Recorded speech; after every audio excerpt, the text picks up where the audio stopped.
Hello friends, welcome to the Chitra Science Hub. Today we will discuss about heptane. अब देखते हैं heptane क्या है। हेप्टेन जो वर्ड है ये कार्ल लैंड स्टीनर एक इम्यूनोलॉजिस्ट है, उसने दिया था। उसने कुछ केमिकल्स पे स्टडी किया था कि कुछ केमिकल्स में ये एबिलिटी है कि वो एंटीबॉडी से बाइंड कर सकते हैं। ये जो टर्म है हेप्टेन, ये एक ग्रीक वर्ड से आई है। ग्रीक वर्ड है हेप्टीन, जिसका मीनिंग है टू होल्ड, पकड़ के रखना। और ये वर्ड डाई इंडस्ट्री में यूज़ किया जाता है। वो जो डाई में ये एबिलिटी होती है कि वो वॉशिंग के दौरान भी फैब्रिक से नहीं निकलती, यानी कि फैब्रिक को पकड़ के रखती है। तो डाई इंडस्ट्री में ये जो हेप्टीन वर्ड है ये होल्ड करने के लिए यूज़ किया जाता है। अब हेप्टेन क्या है? Heptane low molecular weight organic molecules हैं जो एंटीजेनिक हैं, यानी कि उनमें एबिलिटी है कि इम्यून रिस्पॉन्स की जो प्रोडक्ट हैं जैसे कि एंटीबॉडीज़ उनसे बाइंड कर सकते हैं, but they are incapable of inducing a specific immune response, यानी कि वे इम्यून रिस्पॉन्स जनरेट नहीं कर सकते लेकिन उसकी प्रोडक्ट से बाइंड कर सकते हैं। तो haptens are antigenic but they are not immunogenic. Haptens are low molecular weight antigens that cannot induce an immune response. अब ये इम्यून रेस्पॉन्स क्यों जनरेट नहीं कर सकते? हेप्टेन्स जो हैं बहुत छोटे मॉलिक्यूल हैं, तो ये एमएचसी प्रोटीन से बाइंड नहीं कर सकते। अब ये एमएचसी प्रोटीन से बाइंड नहीं कर सकते, इसलिए ये टी सेल को एक्टिवेट भी नहीं कर सकते, क्योंकि टी सेल तब एक्टिवेट होगी जब एंटीजन एमएचसी प्रोटीन के साथ उन्हें दिखाया जाएगा। अब टी सेल एक्टिवेट नहीं होगी। अब देखते हैं बी सेल क्यों एक्टिवेट नहीं होती। बी सेल का एक्टिवेशन दो तरह से होता है। एक में वो टी हेल्पर सेल की हेल्प लेती है और दूसरे में वो टी हेल्पर सेल की हेल्प नहीं लेती। अब यहाँ पर हेल्पर टी सेल तो एक्टिवेट नहीं हुई, तो एक ब्रांच तो एक्टिवेट नहीं होगी। अब दूसरे वाले फॉर्म में बी सेल क्या यूज़ करता है कि जो एंटीजन है वो दो BCR को क्रॉस लिंक करता है। अब राइट हैंड साइड में डायग्राम देखिए, ये एक बी सेल है और इसकी सरफेस पर ये बी सेल के रिसेप्टर्स हैं। तो जब कोई भी एंटीजन इन दो बी सेल रिसेप्टर को एक दूसरे से जोड़ेगा, क्रॉस लिंक करेगा, तब ये बी सेल एक्टिवेट होगी। अब क्योंकि हेप्टेन बहुत छोटे मॉलिक्यूल हैं तो वो दो BCR को क्रॉस लिंक नहीं कर पाते, इसलिए यहाँ पर बी सेल भी एक्टिवेट नहीं होगी। तो हेप्टेन जो है ना टी सेल को एक्टिवेट कर पाते हैं और ना बी सेल को एक्टिवेट कर पाते हैं। अब हम हेप्टेन जो है वो हमारे इम्यून सिस्टम को किस तरह से जगा सकते हैं जबकि वो इम्यूनोजेनिक नहीं है। एक हेप्टेन को अगर हम एक कैरियर मॉलिक्यूल से जोड़ दें तो जो कंजुगेट बनता है ये एज ए इम्यूनोजन वर्क कर जाता है। अब नीचे डायग्राम देखिए, यहाँ पर ये बहुत सारे हेप्टेन मॉलिक्यूल हैं। तो इंडिविजुअली अपने आप अकेले इम्यून सिस्टम को नहीं जगा सकते, लेकिन जब बहुत सारे हेप्टेन मॉलिक्यूल हम एक कैरियर प्रोटीन से जोड़ देते हैं तो ये जो आपका हेप्टेन कैरियर कंजुगेट बनता है ये एज ए इम्यूनोजन वर्क कर जाता है और हमारे इम्यून सिस्टम को स्टिमुलेट कर पाता है। अब हमारा इम्यून सिस्टम अगर स्टिमुलेट होगा तो जो एंटीबॉडीज़ बनती हैं वो 3 तरह की यहाँ पर एंटीबॉडीज़ बनती है। नीचे डायग्राम में देखिए, ये रेड कलर का ये हेप्टेन है, ये ब्लू कलर का ये कैरियर है। अब हमने ये हेप्टेन जो है इस कैरियर से जोड़ा। अब ये जो आपका कॉन्जुगेट बना इसे हमने रैबिट में इंजेक्ट कर दिया। अब रैबिट के अंदर 3 तरह की एंटीबॉडीज़ बनेंगी। अब ऊपर देखिए, ये वाली जो एंटीबॉडी है ये बाइंड कर रही है इस ब्लू कलर के एपिटॉप से। ये ब्लू कलर का एपिटॉप कहाँ है? ये है कैरियर प्रोटीन के पास।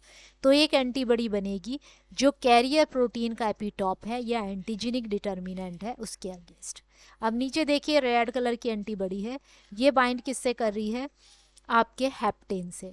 तो ये एंटीबॉडीज बनी हेप्टेन के अगेंस्ट। तीसरी जो एंटीबॉडी बनी वो बाइंड कर रही है दोनों एपिटॉप के साथ, यानी कि आपके कैरियर के साथ भी और हेप्टेन के साथ भी।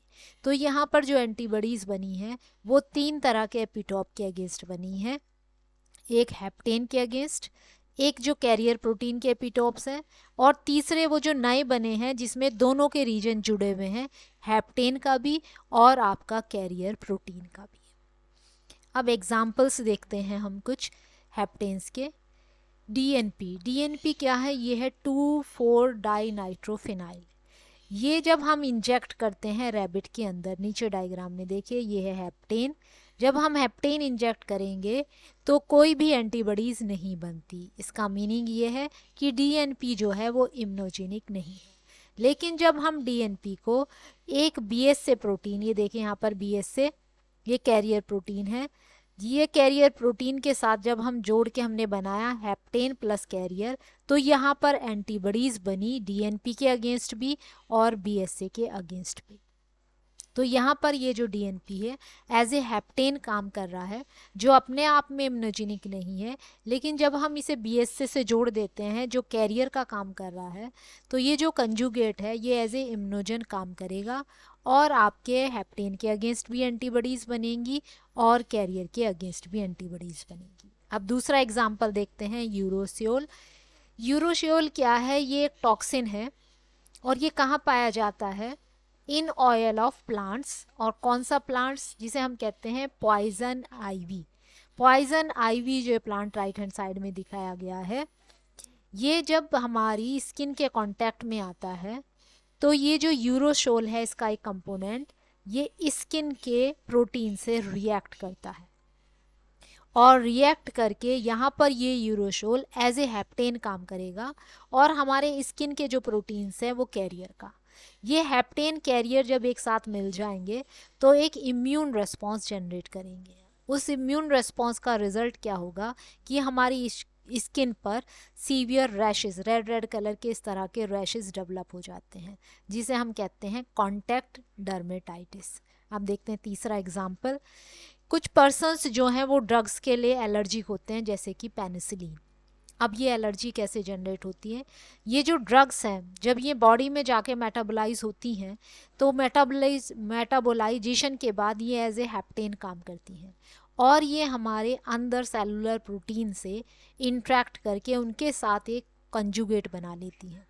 ये कंजुगेट एज ए इम्यूनोजन काम करता है और हमारे इम्यून सिस्टम को इवोक करता है। अब जो एंटीबॉडीज़ बनती हैं वो हेप्टेन के अगेंस्ट भी बनती हैं और हमारे सेलुलर प्रोटीन के अगेंस्ट भी बनती हैं, जो हमारे लिए डेंजरस है।